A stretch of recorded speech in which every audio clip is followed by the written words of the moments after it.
Superfood और मिथिला की पहचान मखान अब अंतर्राष्ट्रीय स्तर पर धूम मचा रहा है। विदेशों में मखान की जबरदस्त मांग बढ़ती जा रही है। दरभंगा से 7 मीट्रिक टन मखान समुद्री रास्ते से कनाडा भेजा गया है। कृषि और प्रसंस्कृत खाद्य उत्पाद निर्यात विकास प्राधिकरण यानी कि इपेडा और केंद्रीय मंत्रालय की इस पहल से बिचौलिए खत्म होंगे। इससे मिथिला के किसानों को 50% से अधिक लाभ और फसलों का बेहतर दाम मिलेगा। कुल 7 मीट्रिक टन मखाने को 2 विशेष कंटेनरों से पैक करके भेजा गया है। यह खेप गुजरात के मुंद्रा पोर्ट से होते हुए समुद्री रास्ते से कनाडा पहुंचेगी। दरभंगा औद्योगिक क्षेत्र में आयोजित एक भव्य कार्यक्रम के दौरान अधिकारियों ने इस पहली खेप को हरी झंडी दिखाकर रवाना किया।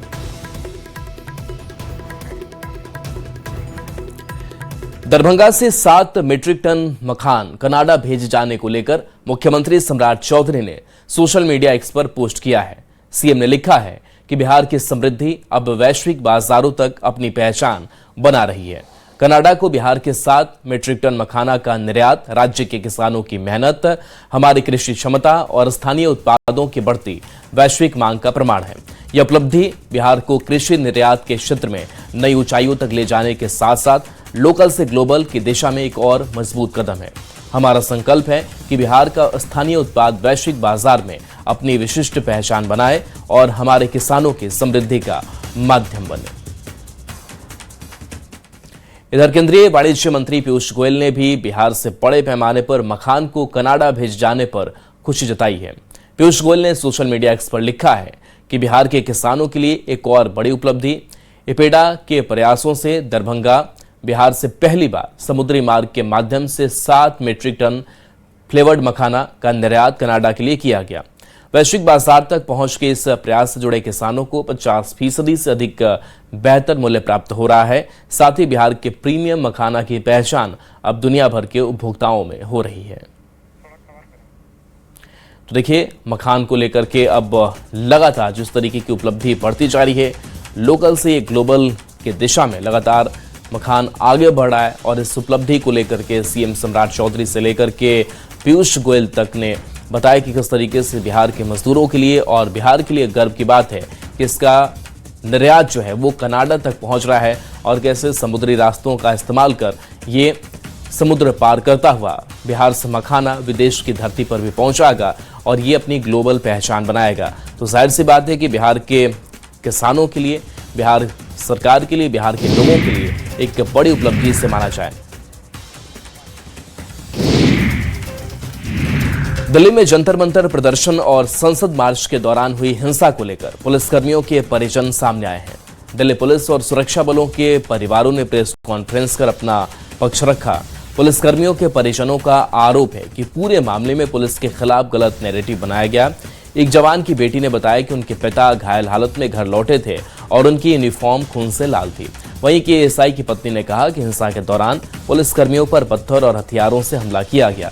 परिजनों ने संसद से अपील की है कि पुलिसकर्मियों की सुरक्षा और उन पर हुए हमलों का मुद्दा भी उठाया जाए।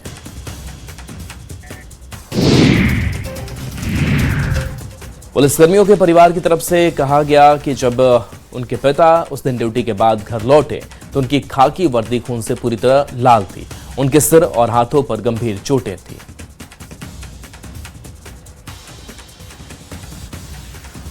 मेरे बाबा पुलिस में आने से पहले मेरे फादर इंडियन नेवी में मैरीन कमांडो थे। उन्होंने इंडियन नेवी को अपने 15 साल दिए हैं।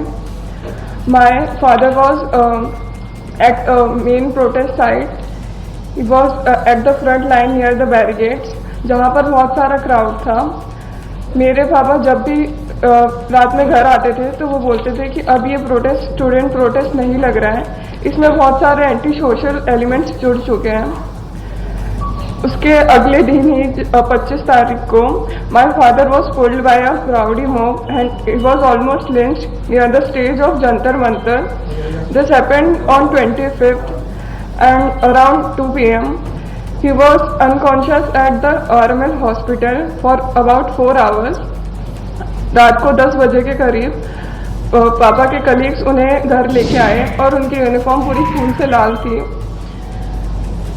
उन्हें ऐसे देख के हमारे लिए बहुत पेनफुल था। हमने जब उनसे पूछा कि पापा ये कैसे हुआ, तो उन्होंने बताया कि बेटा कोई बात नहीं, ड्यूटी के टाइम पर छोटी मोटी चोटें लगती रहती हैं, पर मतलब उनके सर पे 4 टाँके आए हुए थे, जो कि छोटी मोटी चोट नहीं थी। दिल्ली पुलिस में तैनात एसीपी की पत्नी अवनीत कौर ने भी आप बीती सुनाई, जिसमें उन्होंने बताया कि 20 जुलाई की रात जब मेरे पति घायल अवस्था में घर पहुंचे तो उनकी हालत देखकर मेरी रूह कांप गई। और क्या कुछ कहा, उन्हीं की जुबानी सुनाते हैं। मेरे पति दिल्ली पुलिस में एज ए कांस्टेबल उन्होंने पुलिस फोर्स ज्वाइन की और उसके बाद वो अब तक 33 साल की जॉब करते हुए KSI के पद पर हैं। जंतर मंतर के प्रोटेस्ट के दौरान उन्हें भी अपनी ड्यूटी दी गई थी। प्रोटेस्ट को उन्हें भी पीसफुली कंडक्ट कराना था। वो अपनी ड्यूटीज पूरी मुस्तैदी के साथ निभा रहे थे। 20 जुलाई को वो जल्दी ही अपने घर से रोज की तरह अपना टिफिन लेकर जैसे जाते हैं, उसी तरह से 20 जुलाई को भी वो जल्दी ही निकल गए। और उन्होंने जब 11 बजे के आसपास मेरी उनसे बातें हुई तो उन्होंने फोन पर बताया कि आज जंतर मंतर पर भीड़ कुछ ज्यादा है और प्रोटेस्टर जो हैं वो संसद मार्च के लिए जा रहे हैं, जो कि वीडियो क्लिप में भी दिखाया गया है। और उसके बाद मैंने पुलिसकर्मी की पत्नी होने के नाते सिर्फ यही कहा कि आप अपना ख्याल रखें। फिर उसके बाद मेरी उनसे कोई बात नहीं हुई और शाम को 7 बजे जब मैंने उनका फोन मिलाया और उनसे बात हुई तो वो एक हॉस्पिटल LNJP हॉस्पिटल में एडमिट थे और अपना ट्रीटमेंट करा रहे थे। उन्होंने कहा कि जो भीड़ है वो ज्यादा उग्र हो गई थी और भीड़ के अंदर कुछ शरारती तत्व भी शामिल हो गए थे, जिन्होंने पुलिस। वहीं हिंसा में घायल एएसआई की पत्नी ने कहा कि हिंसा के दौरान पुलिसकर्मियों पर बहुत बुरी तरह से हमले हुए थे। आपके कौन इंजर्ड हुए हैं? जो मेरे हस्बैंड, वो ACP हैं दिल्ली पुलिस में। क्या हुआ था उस दिन? आपको कब पता चला कि उनको इंजरीज लगी? जब रात को 1:30-2 बजे वो मेरे घर वापस आए।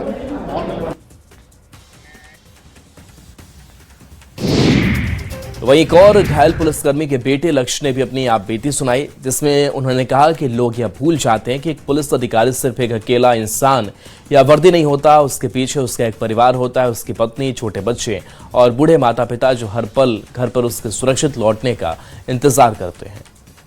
मेरे पापा ACP है, जिन्होंने अपने पूरे करियर में 4 गारंटी हासिल करे हैं। मेरे ग्रैंडफादर BSF में थे, उन्होंने 1971 की जंग में लड़ाई करी थी। मेरे पापा भी जंतर मंतर के फ्रंट लाइन से उनकी ड्यूटी लगी थी प्रोटेस्ट में। And on 25 May at 2 PM मुझे पता चला कि मेरे फादर को उनके हेड पे इंजरी आ रखी है उनके फ्रेंड के थ्रू। जब मैंने फोटो देखी तो उनके हेड को शेव कर रखा था और उनके हेड पे लाइक स्टिचेस लग रहे थे 4। उसको देख के I was like really frustrated and मैं बहुत डरा हुआ था। जब मेरे पापा घर आए तो उन्होंने मुझे बताया कि जो स्टूडेंट्स की जो प्रोटेस्ट है उसमें स्टूडेंट्स नहीं है, उसमें राउडीज है, उसमें एग्रेसर्स हैं जो लाइक इस अपॉर्चुनिटी का यूज़ कर रहे हैं just to create chaos. And on 25 May unprovoked उन्होंने मेरे पापा और उनकी टीम के ऊपर पेल्टिंग स्टार्ट कर दी। उस टाइम मेरे पापा बिल्कुल भी प्रिपेयर नहीं थे, वो अपने सबऑर्डिनेट्स को ब्रीफ कर रहे थे। And when the pelting started मेरे पापा अपने सीनियर ऑफिसर्स को लाइक एक सेफ प्लेस में सिक्योर करने चले गए, बट एक स्टोन उनके हेड पे हिट कर गया एंड उनका सर फट गया और उन्हें इंजरी हो गई। बीजेपी सांसद रविशंकर प्रसाद ने कहा कि पुलिसकर्मियों पर जो हमला हुआ है, जिनको चोट लगी है, हमें संवेदनशील होना चाहिए। उनके भी परिवार हैं, उनके भी मानवाधिकार हैं, इस बात को समझना चाहिए। हम नौजवानों का सम्मान करते हैं, लेकिन अगर उनके आंदोलन के पीछे अपराधी खड़े होते हैं तो यह गंभीर सवाल है। ऐसा है, पुलिस वालों पर जो हमला हुआ है, जिनको चोट लगी है, हमको संवेदनशील होना चाहिए। उनके भी परिवार हैं, उनके भी बच्चे हैं और उनके भी मानवाधिकार हैं, ये बात समझना चाहिए। अब तो माननीय उच्चतम न्यायालय ने उस मामले में बात कही हुई है, लेकिन हम नौजवानों का सम्मान करते हैं। उनके आंदोलन के पीछे अगर अपराधी खड़े होते हैं और इस तरह से सजायाफ्ता लोग या अपराध, मर्डर के आरोप, रेप के आरोप और बाद में पुलिस वाले पिटते हैं, तो एक गंभीर सवाल तो ही है। पूर्व आईपीएस अधिकारी किरण बेदी ने दिल्ली के जंतर मंतर पर हुए छात्र आंदोलन में लाठीचार्ज पर बड़ा बयान दिया। किरण बेदी ने कहा कि कानून व्यवस्था में जिम्मेदारी वहां मौजूद ऑफिसर की होती है, सीनियर के ऑर्डर की भी जरूरत नहीं है। होम मिनिस्टर तो बहुत दूर की बात है। लॉ एंड ऑर्डर में जिम्मेवारी उसकी होती है जो सीनियर मोस्ट ऑफिसर वहां होता है, और सीनियर मोस्ट ना भी होना, जो मौके को सफर कर रहा है उसके हाथ में फैसला होता है कि वो इसको अनलॉफुल असेंबली को कैसे डिस्पर्स करे। वो तो कई बार अपने सीनियर का ऑर्डर की भी नहीं वेट करता। होम मिनिस्टर तो बहुत दूर की बात है। जब अनलॉफुल असेंबली होती है, स्टाफ बिखर जाता है, प्लाटून्स बिखर जाते हैं। वो प्लाटून कमांडर की वेट नहीं करते, करो सर करो। वो उसको प्लाटून कमांडर कहते, तुम नहीं देख रहे कि आग लगने लगी है या वो तोड़फोड़ हो रही है या किसी को चोट लग रही है? तुमको किस लिए दिया ट्रेनिंग? तुमको तुम्हारा कर्तव्य था। That means decision of the law and order जब होती है ऐसे मौके पर, वो जो खुद ऑफिसर्स जो सीनियर्स होते हैं, जो भी सीनियर्स होते हैं, हवलदार भी होते हैं, सब इंस्पेक्टर भी होते हैं, ये और संसद परिसर में भगवान राम की तस्वीर और दानपेटी के साथ पप्पू यादव के प्रदर्शन पर अब सियासी बवाल शुरू हो गया है। वीडियो में साफ दिख रहा है कि पप्पू यादव भगवान राम की तस्वीर जमीन पर रखकर फैजाबाद के सांसद अवधेश प्रसाद के पांव छूते हुए दिख रहे थे। दरअसल पप्पू यादव सांसद परिसर में चढ़ावा चोरी का सांकेतिक विरोध कर रहे थे। इसमें राहुल गांधी भी दान देते हुए नजर आए। पप्पू यादव के इस पॉलिटिकल ड्रामा पर अब बीजेपी और साधु संत हमलावर हैं। साधु संतों ने पप्पू यादव पर भगवा और भगवान राम के अपमान का आरोप लगाया है। संसद परिसर में इस पॉलिटिकल ड्रामा पर अब सियासी बवंडर उठना तय है। पप्पू यादव के संसद में राम मंदिर चढ़ावा चोरी पर एक्टिंग का अयोध्या में विरोध हो रहा है। बीजेपी के नेता और अयोध्या के संत विरोध कर रहे हैं और राम का अपमान बता रहे हैं। नहीं, ये उचित नहीं है। हमेशा संसद में एक जो मर्यादा पूर्वक आपको रहना चाहिए, मर्यादा तब और मर्यादा पूर्वक वस्त्र पहनने चाहिए। केवल नौटंकी कर रहे हैं, जिनको ये हमेशा हिंदुत्व का, सनातन का विरोध करते हैं और यहाँ भगवा पहन करके, पगड़ी बांध करके ड्रामा कर रहे हैं। ये ड्रामा जो है, ये किसी धर्म के, हिंदू धर्म के, सनातन के आप मजाक उड़ा रहे हैं, सम्मान नहीं कर रहे हैं, जिसके मैं निंदा करता हूं। सिर्फ पप्पू यादव ही नहीं अपमान किया है, लगातार कांग्रेस पार्टी, समाजवादी पार्टी लगातार राम मंदिर को लेकर, राम मंदिर परिसर में कुछ कर्मचारियों के द्वारा काउंटिंग में कुछ गड़बड़ी की गई, लेकिन पुजारियों को, संतों को भगवे चोले आकर पप्पू यादव जिस प्रकार से नौटंकी किया है, इसकी जितनी निंदा किया जाए कम है। और मैं निवेदन करता हूं पूज्य संतों से, अगर वाकई में कोई हिंदू है, अगर वाकई में हिंदुओं का खून है हिंदुओं के अंदर, संतों के अंदर, ये जहां पप्पू यादव, राहुल गांधी और सपाई मिल जाए, जूता लेकर स्वागत करना। अगर आपने जूता लेकर स्वागत नहीं किया तो तुम वाकई में हिंदू नहीं, तुम वाकई में संत नहीं, तुम वाकई में सनातन से तुमको लेना देना नहीं। अयोध्या राम मंदिर चंदे में कथित चोरी पर विपक्ष के प्रदर्शन पर केंद्रीय मंत्री गिरिराज सिंह ने कहा, लोकसभा के अध्यक्ष पहले भी आपत्ति दर्ज कर चुके हैं कि मकर द्वार पर ऐसा काम नहीं हो। आज जो घटना हुई, ये केवल सपा, पप्पू यादव और कांग्रेस की सोची समझी रणनीति के तहत भारत के सनातन के साधु संतों को चोर के रूप में दिखाया गया है। यह क्या सोची समझी रणनीति नहीं है, अपमानित करने का उद्देश्य नहीं है तो और क्या है। और आज जो घटना घटी है, ये केवल सपा और पप्पू यादव और कांग्रेस की ये सोची समझी रणनीति के तहत भारत के सनातन के साधु संतों को दिखाया गया चोर के रूप में। ये क्या सोची समझी रणनीति है? अपमानित करने का नहीं है तो और क्या है? यही कांग्रेस कभी कहा था कि आतंकवादी हिंदू। आज सदन के बाहर इस तरह की घटना, ये देश अब इसको नहीं बर्दाश्त करेगा।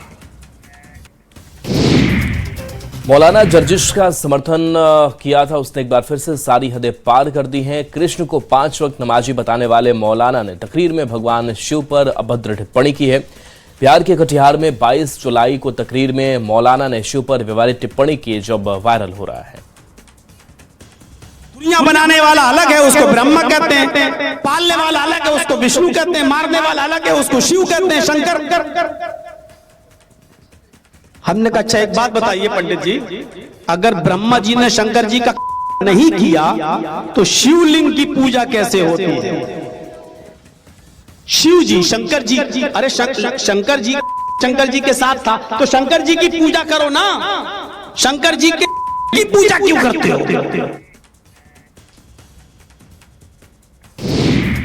मौलाना जर्जिस अंसारी के विवादित बयान पर संत समाज गुस्से में है। अयोध्या के संतों ने मौलाना पर पलटवार करते हुए विवादित बयान देने की बात कही।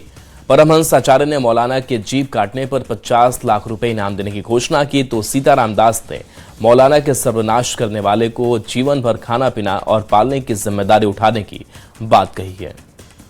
पुरुषोत्तम भगवान श्री राम की पावन जन्मभूमि अयोध्या धाम से मैं तपस्वी छावनी पीठाधीश्वर जगत गुरु परमहंस आचार्य मैं इनाम की घोषणा करता हूं कि मौलाना जर्जिस अंसारी की जीवा काट कर जो ले आएगा उसको 50 लाख रुपए का इनाम दूं।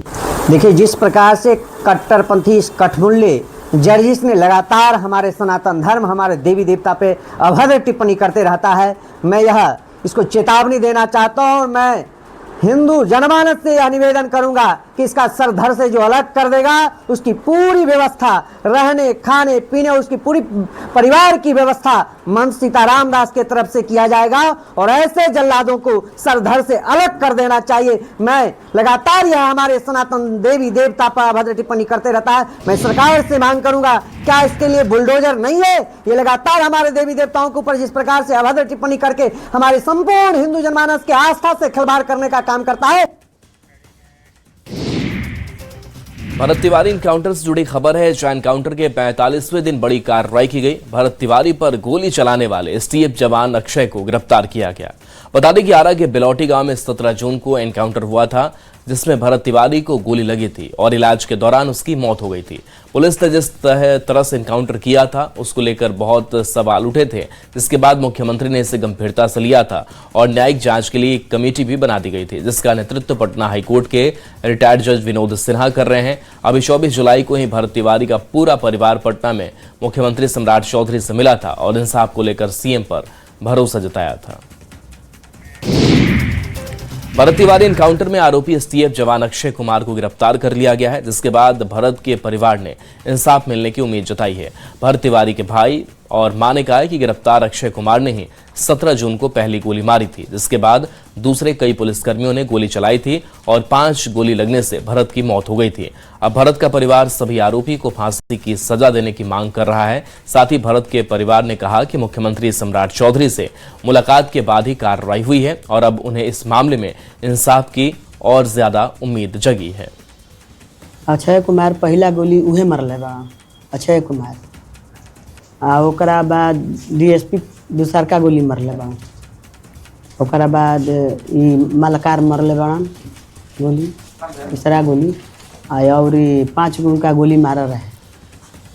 हम ये कहना चाहते नहीं, खुशी भइल गिरफ्तारी हो गई तो सब लोग के सजाई मौत हो जाई तो और खुशी होगी हमरा। हम सबके फांसी चाहता नहीं। मुख्यमंत्री से मिलने के बाद ये सारी हाँ, मुख्यमंत्री से मिलनी तबे हमारा इंसाफ मिला। हाँ, मुख्यमंत्री पर हमारा विश्वास। आगे हम चाहता नहीं जेकर में हाथ बा, जे मरले बकरा फांसी होके चाहिए, उन लोग के छुटकारा ना होके के चाहिए। हमारा ये मांग बा बस। जी, हमें तो सुनकर बहुत अच्छा लगा कि मतलब सरकार द्वारा कार्रवाई की जा रही है और हम यही चाहेंगे कि आगे भी जो भी लोग भी इसमें शामिल हो सबकी गिरफ्तारी हो और जहाँ तक हमारे फैमिली के द्वारा मांग है कि फांसी की सज़ा दी जाए उनको।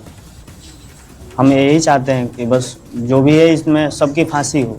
मतलब अब उम्मीद जगी है। हाँ, बिल्कुल उम्मीद जगी है। हाँ, बिल्कुल उम्मीद जगी है। मुख्यमंत्री से मिलने से कुछ नहीं होगा, न्याय नहीं मिलेगा, क्या लगता है नहीं, अभी तक तो मतलब हमें भी लग रहा था कि नहीं होगा। पूरी तरह से भरोसा हो जाएगा तब जब सबकी फांसी हो जाएगी। यहाँ के एसडीएम जगदीशपुर के और यहाँ के एसएचओ, ये भी गोली चलाए हैं। एसएचओ जो शाहपुर के थाने के हैं, ये दूसरी गोली मारी है इन्होंने, तो इनकी भी जल्द से जल्द गिरफ्तारी होनी चाहिए। हाँ, जो पहला गोली मारा था भारत भूषण को, गिरफ्तार हो गया है। हाँ। क्या नाम है? अक्षय कुमार। हाँ। क्या कहिएगा इस पे? उम्मीद जगी है कि? हाँ, थोड़ा बहुत जगी है। हाँ। अरेस्टिंग के बाद। हाँ। और जितना दोषी लोग है सबका अरेस्टिंग होगा। हाँ। पहली गिरफ्तारी अरेस्टिंग, थी। हाँ, पहला गिरफ्तारी अक्षय कुमार, इसी ने पहले गोली मारी थी देवर को। गिरफ्तारी की मांग आपको? हाँ, हम लोग यही मांग है, सबका जो जो दोषी है सबको गिरफ्तार करके सबको फांसी की सजा दी जाए। भोजपुर जिले के शाहपुर थाना क्षेत्र के बिलौटी गांव के रहने वाले युवक भरत तिवारी की पुलिस इनकाउंटर में मौत मामले में बड़ी कार्रवाई हुई है, जहां की गोली चलाने वाले एसटीएफ जवान अक्षय कुमार को एसटीएफ ने गिरफ्तार किया है। हालांकि उसकी गिरफ्तारी कहां से हुई है इस संदर्भ में कोई जानकारी नहीं मिल पाई है, लेकिन भरत तिवारी के परिवार लगातार यह मांग कर रहा था कि जो भी दोषी पुलिसकर्मी हैं उनको गिरफ्तार किया जाए, उनको फांसी दी जाए, जिसके बाद पुलिस के द्वारा का यह कार्रवाई की गई है। और आरोपी जो जवान है अक्षय कुमार, जिसने कि भरत तिवारी पर पुलिस इनकाउंटर में पहली गोली चलाई थी, उसको गिरफ्तार किया गया है और उसको कहीं गुप्त जगह रख करके उससे पूछताछ की जा रही है। हालांकि भरत तिवारी के परिजनों ने बताया कि अभी उनका परिवार इस गिरफ्तारी से खुश नहीं है, क्योंकि जो भी इस मामले में दोषी पुलिसकर्मी हैं उनको तुरंत गिरफ्तार किया जाए और उनको फांसी की सजा देने की लगातार जो परिवार है भरत तिवारी का वो मांग कर रहे हैं। हालांकि इस मामले में जहां एक तरफ जगदीशपुर के एसडीएम संजीत कुमार को मुख्य सचिवालय में अटैच कर दिया गया है, वहीं तत्कालीन जो एसडीपीओ राजेश कुमार शर्मा हैं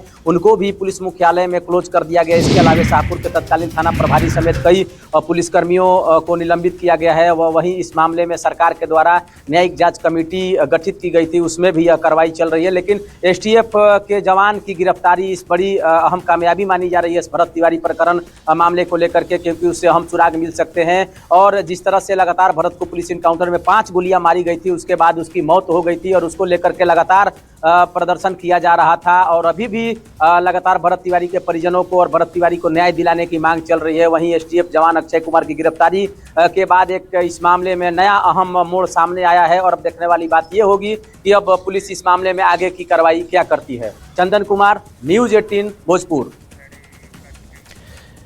बिहार के मंत्री दीपक प्रकाश इन दिनों सुर्खियों में है, किसी काम या कारनामे को लेकर नहीं बल्कि मंत्री पद पर होने को लेकर, क्योंकि दीपक प्रकाश ना तो विधायक है ना ही विधान परिषद के सदस्य हैं, फिर भी वे सम्राट चौधरी सरकार में पंचायती राज मंत्री हैं। ऐसे में उनके मंत्री पद को लेकर दी गई चुनौती की याचिका पर सुप्रीम कोर्ट ने सुनवाई के दौरान पूछा कि आखिर किस हैसियत से दीपक प्रकाश बिहार में मंत्री बने हुए हैं। सुप्रीम कोर्ट की इस टिप्पणी को लेकर जब दीपक प्रकाश से पूछा गया तो मामला कोर्ट का बताते हुए सीधे जवाब देने से बचते नजर आए। हालांकि विपक्ष की ओर से भी सवाल उठाए जाने के मुद्दे पर कहा कि इसका फैसला कोर्ट और सरकार को करना है। इसकी सुनवाई चल रही है, सब जुडिस है मैटर, इसमें बहुत कुछ बोलना मेरे लिए संभव नहीं होगा। जो भी जवाब देना होगा कोर्ट में दिया जाएगा। इसकी सुनवाई फिर आगे होनी है सुप्रीम कोर्ट में और सुनवाई होगी इसमें, जो भी वहाँ पे होगा उसमें तो बिहार सरकार जवाब देगी उसका कोर्ट में। सर, आरजेडी के नेता ने कहा कि उनको नैतिकता के आधार पर इस्तीफा दे देना चाहिए। उसका भाई जो कोई जवाब औचित्य नहीं है, जो कुछ भी है बिल्कुल संविधान के प्रावधानों के हिसाब से और एनडीए के तमाम गठबंधन के तमाम नेताओं के आशीर्वाद से पद पे हैं और आगे भी इसमें जो कुछ भी कार्रवाई चल रही है उसका जवाब सुप्रीम कोर्ट। इसका निर्णय सुप्रीम कोर्ट को करने दीजिए, राष्ट्रीय जनता दल के लोगों को मत करने दीजिए इसका निर्णय। इसकी सुनवाई चल रही है, सब जुडिस है मैटर, इसमें बहुत कुछ बोलना मेरे लिए संभव नहीं होगा। जो भी जवाब मंत्री दीपक प्रकाश को लेकर सुप्रीम कोर्ट के द्वारा बिहार सरकार से जवाब मांगे जाने पर मंत्री दिलीप जायसवाल ने कहा कि सुप्रीम कोर्ट संवैधानिक पीठ है, उसका आदेश का पालन होगा। सुप्रीम कोर्ट एक संवैधानिक पीठ है, इसलिए सुप्रीम कोर्ट के ऊपर कोई टीका टिप्पणी नहीं हो सकता। और माननीय उच्चतम न्यायालय के द्वारा जो सवाल किए गए हैं तो न्यायिक प्रक्रिया के तहत उनका जवाब वहां पर बिहार सरकार देगी और माननीय न्यायालय का जो फैसला होगा वो बिहार सरकार मानने का काम करेगी। छोटे